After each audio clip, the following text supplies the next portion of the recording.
Good evening and welcome to Match Fishing TV. In tonight's show we're looking at two important rounds of Fishomania. We're looking at the Mucknow Easter Festival, the Heren Brook Festival, and we'll also be taking a look at the first Spring Festival on the Veterans calendar down at Whiteacres. And I'm joined by Tom Scully. Good evening. And Joe Carras. Good evening. Joe, Lakeview Fishomania. Yeah, Big I went match there. of the weekend, you were there? I was there on Saturday. It was a tough one.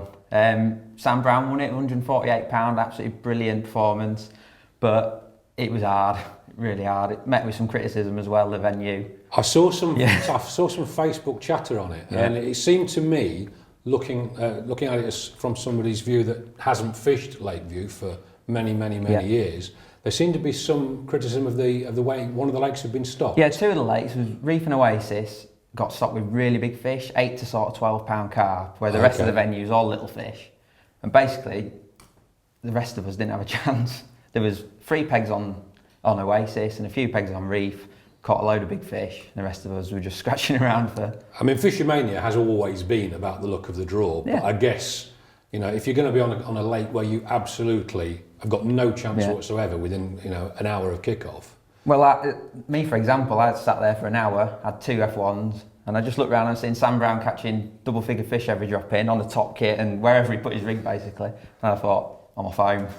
And everyone followed me as well. And really? So it was early bath for most people? Yeah, it was a shame because take them lakes out of the equation, it'd have been a hard match, but it'd have been a decent match. There'd have been a lot of weights within a thing, and, you know, a certain weight, and it'd been good, but then few pegs spoiled it a little bit. But fair play to Sam, you know, he done the damage. Yeah, I think it's such a shame, you know, that the event comes in for criticism like that, because what do people expect? I'm not being funny, but it's 130 peg match on a commercial that's not much bigger than able to take that sort of number. We're fishing it at Easter. The qualifiers have started earlier than they've ever started before. It's cold as well, isn't it? It's cold rain, cold wind. Oh, they're going to be, even if you've got fish, you know, of the same size in every lake, they are going to be shoaled up. Yeah, somebody is going to, and I've never been on a Fishomania qualifier that's been any different.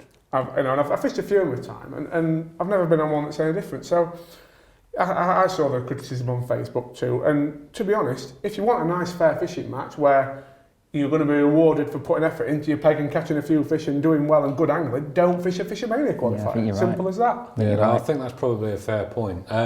Obviously, the other big Fishomania qualifier at the weekend was at Gold Valley, won by Darren Millis, I think, Tom? Yeah, it was. Darren Millis won the match. Actually, his nephew, I believe, Gavin, qualified from the same venue last year. He caught a lot of fish on straight lead, I'm led to believe. He had a nice day's fishing, good weight, over £100. I think it was £106 he won with.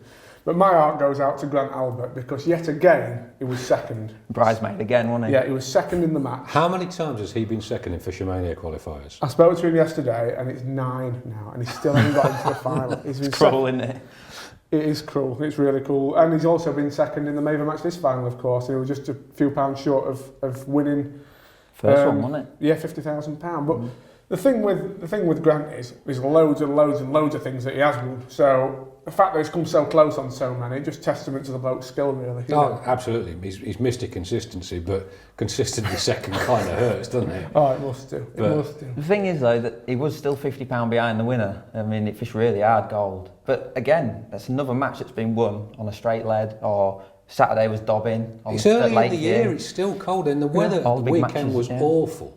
I mean, it really was awful. Friday was quite nice, but let's face it, you had to be committed to be out on it was horrible. You know, over the Easter weekend. Oh yeah. It definitely that's the case. But you know, that's it though with the Fishomania qualifier again. You know they're going to be great big matches. Well, any big match really, where you get a lot of anglers on one point. Fish shovel up.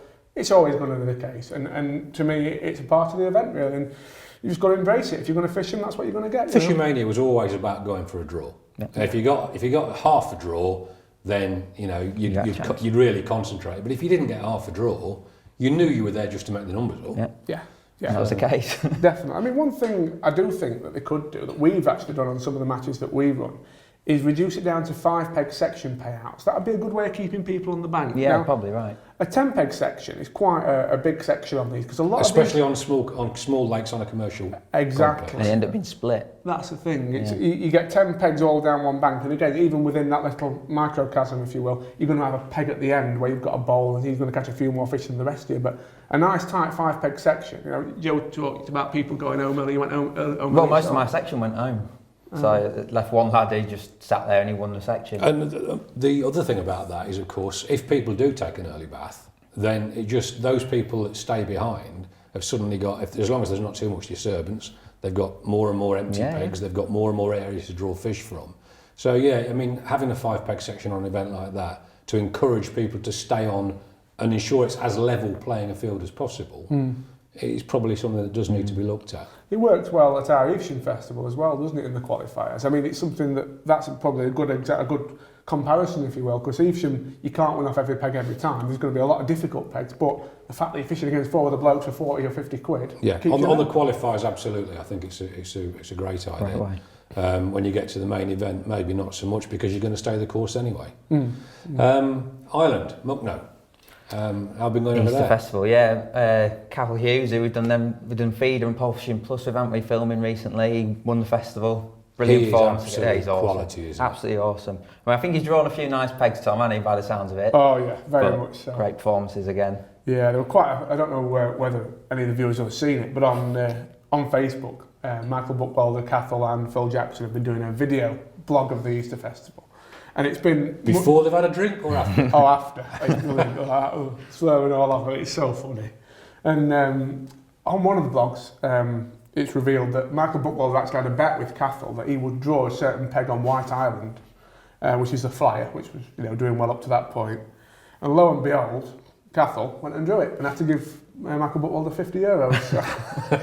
And he won the match, didn't he? Yeah. So when you're on form, that's it. Yeah, absolutely. It's, every country produces one or two standout anglers.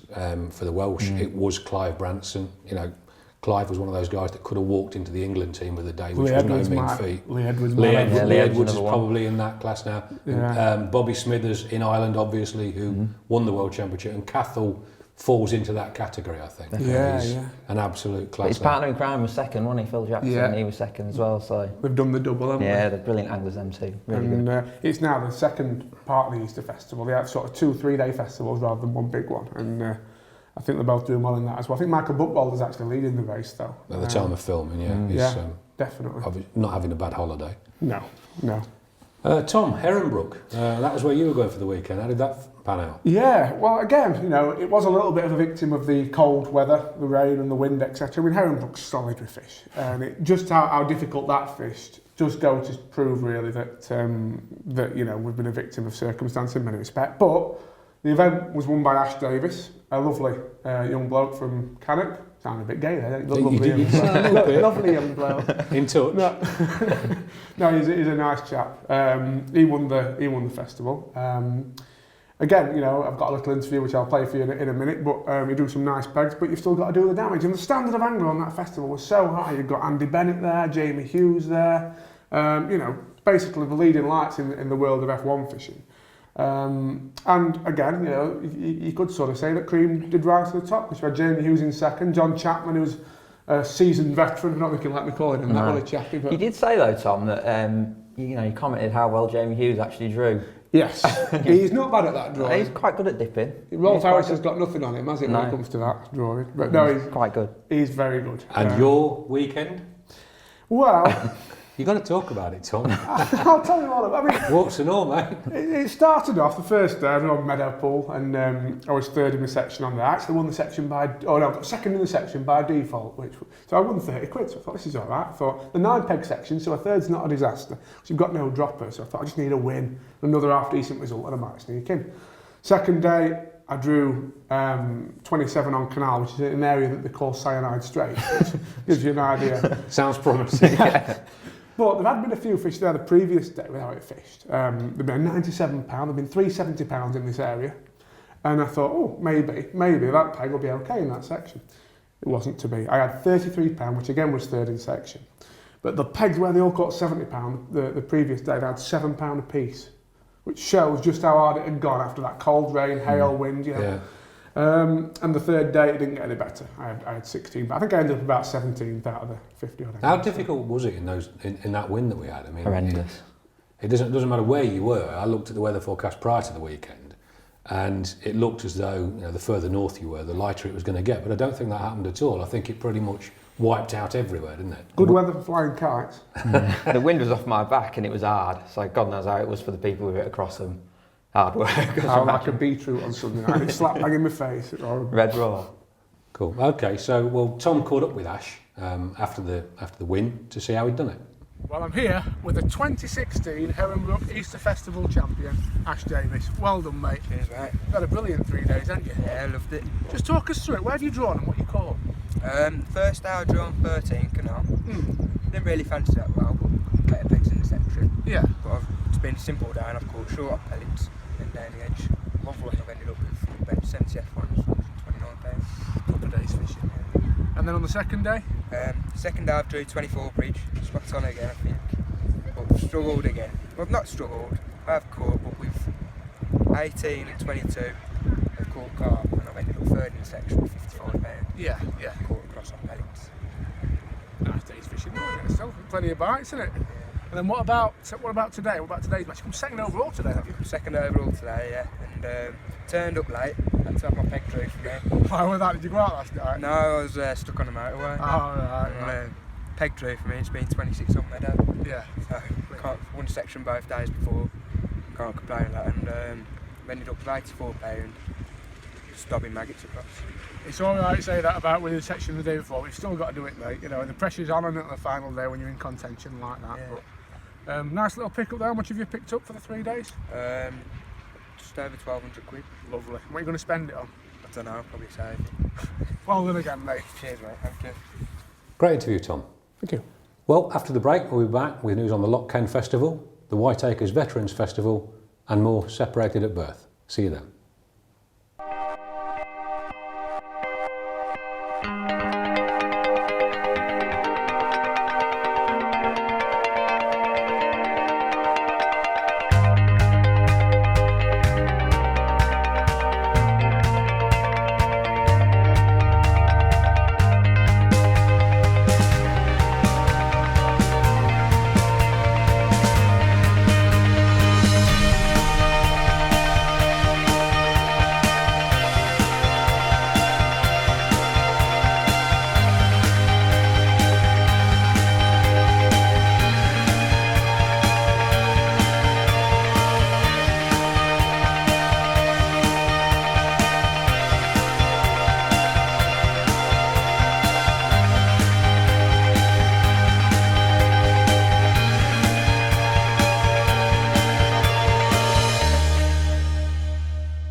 Welcome back. Well, gents, big veterans event of the weekend, Yeah. or the Easter bank holiday. Yeah. First ever spring veterans festival at Whiteacres. It was, and quite a popular event it proved as well. The sellout was 60 anglers there, I'm told. And this is now the third veterans-only event that Whiteacres are running. They've already got a summer festival and a winter veterans festival, and this is now a spring one. They're hardy, these old ones, aren't they? They love it, don't they? They love it. I know you've got some strong views on this, Rod. Well, I have. I'm 50. For my sins, I am 55, Oh, yeah. and I know that when we set up the Maruku pole fishing veterans championship, we had some argument about what constitutes a veteran. As far as I'm concerned, 55 is not a veteran. 60, okay, but we were talking about it yesterday, and we kind of realised that if a veteran becomes a veteran at 55, in this day and age, the way that people live forever and ever, you could have half your match fishing career as a veteran. Yes. You have good innings, aren't you, at that? Absolutely. Veterans fishing. Absolutely. To me, it's a really interesting concept, and one, as an angler myself, I'm not entirely comfortable with, to be honest. Like I always say to whenever I get asked by young anglers, I go to junior matches, I always say, and Matt Godfrey's the same, he gives good advice on things like that based on what he's achieved. Don't fish against kids, fish against men. And it's got to be the same. A 55-year-old bloke is as capable of beating anybody off the next Still at the pair. top of the game, for the most part. Yeah. Yes. You know, the number of top anglers who I see in some of these veterans matches, as far as I'm concerned, 60, that's when you become a veteran. Even though the pension age is being pushed back and back and back, 60, yeah, I can kind of go along with that. 55, people are still in their prime. You look at when Kevin Ashurst and Ivan were at the top of their game. Yeah. They were approaching that age, and they were the best in the world. Yeah. Nuddy. Yeah. Well, my understanding is that Bob actually refuses to fish veterans events. I was just going to say, Bob was invited to fish for the England veterans team when it was first put out there. And he actually turned the offer down and said he's no interest in doing it and he'd much rather go and compete against everybody. And he's still at the top of his game. Yeah. Still doing brilliant, He wins loads of money out there. So it's an interesting thing. I mean, obviously, the Standard of Anglia actually took part. When you look down the list of names, brilliant. Malcolm Johnson won it. He had 30 points, weighed £218.8. Stuart Lister, my mate. Now, to be fair... Old people can't do that. I'm just going to say, to be fair to Stuart, he's at least 75. So, I don't mind him for shit. Yeah.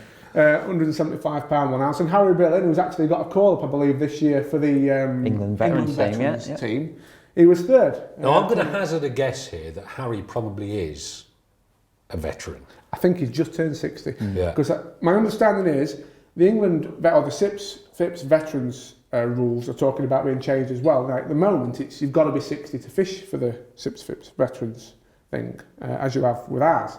But next year, that age limit's actually coming down to 55. Crackers. Yeah. Absolutely so crazy. That's going in line with the white acres. There will be one or two people in the senior England team, the full England team, that could fish both. Yeah. Stevie Gardner. Before too long. Could go in, couldn't he? Yeah, Stevie Gardner definitely. could go in. Definitely. I mean, the interesting thing was I actually had a chat with Clint about it. Clint had it at White Acres earlier on today, and he sort of said, looking at it commercially, if they were to say that the limit was 60, if they were to say, you've got to be 60 to fish the veterans events, they'd lose 30% of the customers. So I 30%. quite believe it, and I have a sympathy with the likes of White Acres. White Acres is a commercial entity. White Acres run these festivals to fill the lodges and sell holidays, and it is a commercial enterprise. My view has got nothing at all to do with whether it's commercially sensible or not. It's more about, at 55, You're do not I a veteran, consider... My wife would leave me if she considered being a veteran. It is. I've got to say, I do agree. The other side to it as well, we're living longer now. We're not retiring until we're 68, and yet we're making veterans matches from 55. So it's a bit strange. It's a massive circuit, though, isn't it? Yeah, huge circuit. We've seen the popularity of the Maruku pole fishing vets. The veterans match, the veterans qualifier for the Evesham Festival is pretty much always a sellout. Yeah. And I go along. I tend to present the prizes at that, and so I see the veterans. Guys that I've been fishing with turning up at the draw now, and I'm thinking to myself, hold on a minute. No bath chairs just yet, but okay, Loch Ken Easter Festival. Yeah, Loch Ken's always good fishing, isn't it? And the Easter Festival's always popular. Mark Element won it, didn't he? Great weekends fishing. I think weights up to £30, weren't they? Over 2 days. Or is it still roach or is it hybrids now? Or? It's pretty much all. My understanding is it's feeder fishing for skimmers and roach. Long range sort of fishing, isn't it? Mainly skimmers, I think, looking at the nets of fish. Eddie Bryden had a big weight on one of the days. £30 didn't he? £30, yeah. That event's been on the calendar for years and years and years. Back in the old close season days, one of the areas that you could still go coarse fishing in the old close season was Scotland and Loch Ken, the northwest anglers in particular, that was their annual pilgrimage. Everybody from the Midlands went down to the southwest. Everybody from Yorkshire moved across to East Yorkshire, and everybody from Lancashire area went up north. I mean, Loch Ken. But as I say, back then it was all swing tipping for roach. I mean, you guys wouldn't even know what a swing tip is. It was like a broken rod. Crap to cast with. Crap to cast with. Very, very long range feeder and bomb fishing. An art form, it's lovely wild fishing up there, though, isn't it? It's big uncaught fish, aren't they? Really nice. And it's interesting. Like a bit of that. I was talking to one of the Scottish lads last week when we were up there, and he was saying, it's still quite traditional, the methods that are used, the 2 hook rigs and all that sort of thing that have always been popular in that circuit. I mean, I've never really. Well, they came from the northwest. I mean, the northwest, for years. When I was editing Match Fishing magazine, people used to say, you never ever put 2 hook rigs in there. I said, well, you're the only people that use them. Yeah. It is an odd one. It is a geographical... Yeah, it's weird rule, that, isn't it? Yeah. Weird rule.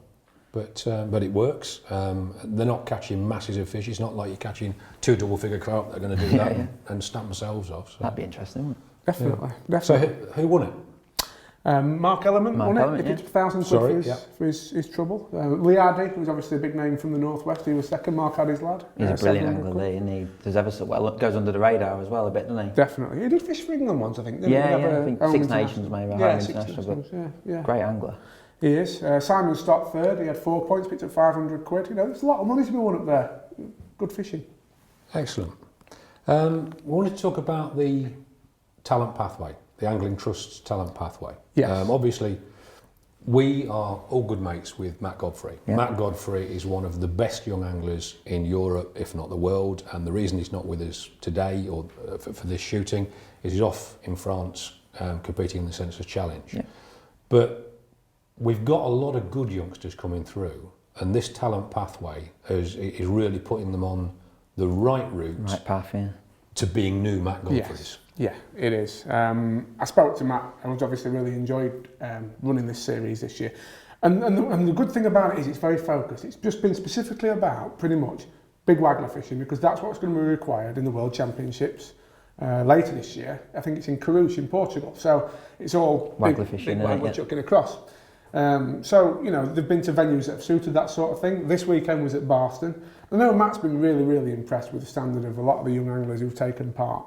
And, you know, I think as you say, the nice thing about this is it's really disciplining the anglers into the specific methods and styles of fishing that they will need to compete at international level. And at the end of 2 or 3 years, they're going to have a whole armoury of these different methods that they've focused on.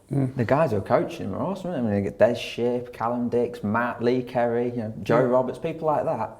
Great information for the kids, isn't it? Brilliant. It's brilliant. And it's different again now, Rog. You know, we talked about the SIPS FIPS age limits and things like that. Again, next year, that age bracket is moving up to 25. So you can fish for England youth until you're 25 years old.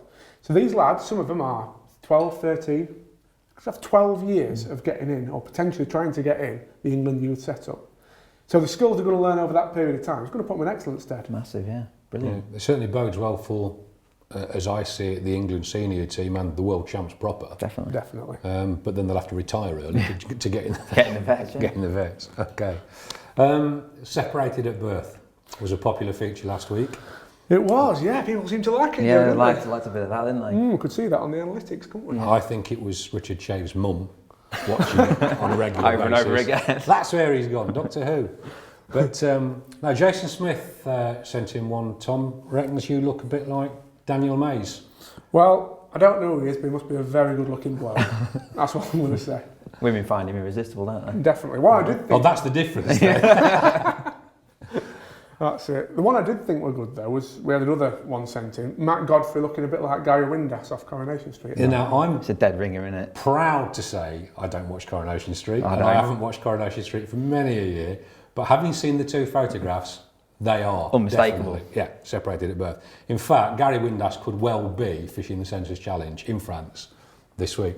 And somebody sent in one about me, and I was rather hoping it was going to be kind of George Clooney, All right. but apparently it wasn't. Adrian It'd have Childs. I can see Adrian Childs. Yeah, I can kind of see George Clooney definitely. Adrian Charles, I'll give you. Yeah, I'll grant Similar you that. presenting skills, I'd say. So if you've got any more separated at birth, any suggestions, let us know at matchfishingtv@dhpub.co.uk and we'll try and get some links up on the show next week. In other news, Riverfest tickets are now available. Yeah, they're on sale now. Again, massively popular event last year. They've actually changed the booking system this year to make it more Fishomania style, whereby you have to apply for the tickets Online, you want. is it? Yeah, you apply online, and then there's a random draw. Because So you apply to go into a ballot. yeah, exactly, and then it's It's got so big now, hasn't it? Yeah. They've had to do it that way. it's grown and grown, isn't it? Brilliant. So basically a random draw for those who are going to get tickets for the venue. So that's open for 3 weeks now. I think it finishes end of or middle of April. So you've got Yeah, 14th of April, I understand, is when they will announce who's got in Yes. to the various qualifiers. Yeah. And then tickets will be sent out by the end of April, so in good time for the start of the river season. No, I'm certain it's going to be immensely popular again. Nice to see, isn't it? Absolutely. Nice to see. You know, the concept has worked really, really well, and in all honesty, last year our rivers didn't disappoint. You know, it was pretty good. They were brilliant. It's all the way bringing through. anglers onto different rivers again, like the Nene and stuff again. Yeah. They're full of fish, but we just don't fish them anymore. No. So it's great that these big matches are back on these venues. Definitely. And like Tom Lane, the winner, very Yeah. popular winner. You know, he's done a great deal for his Brilliant. profile. And the interesting thing about him is he probably represents a little bit of a demographic that we don't maybe do justice to. A young angler, very young angler, who only fishes, running water or canals. Yeah, it's and that's where he's going to learn the skills that are going to take him all the way, is my view. And don't forget, your rod licence expires on the 31st of March, so it's time to get down to the post office and buy a new one. Been a good show, guys. Next week, what have we got coming up? We've got first of the Maver match this qualifiers. Yeah, that's at the Glebe. I think it sold out in about 2 seconds Massive, flat, didn't it? It always That's seems really to. popular, isn't it? Unbelievable. 2 more Fishomania qualifiers. There's one today, isn't it, at Coleman's Cottage? Yeah, that's taking place as we speak, and there's one at Monk Lakes as well on Okay. Sunday or Saturday, I think. Whiteacres Junior and Intermediate Festivals. Yeah. Yeah, I think we've got 18 or 20 youngsters in each of those, so that should be a good battle. And next week, of course, we'll have Matt back with us, and we'll be able to. He'll have gold medals swinging around his Yeah, neck, no doubt. plenty of gold, plenty of bling, and give us a nice rundown on the census challenge. He's promised us some red wine and cheese for next week's show as well, so we can Perfect. sit down Sounds good. with our berets and munch away, you know. Well, guys, thanks very much for looking in. We shall see you in a week.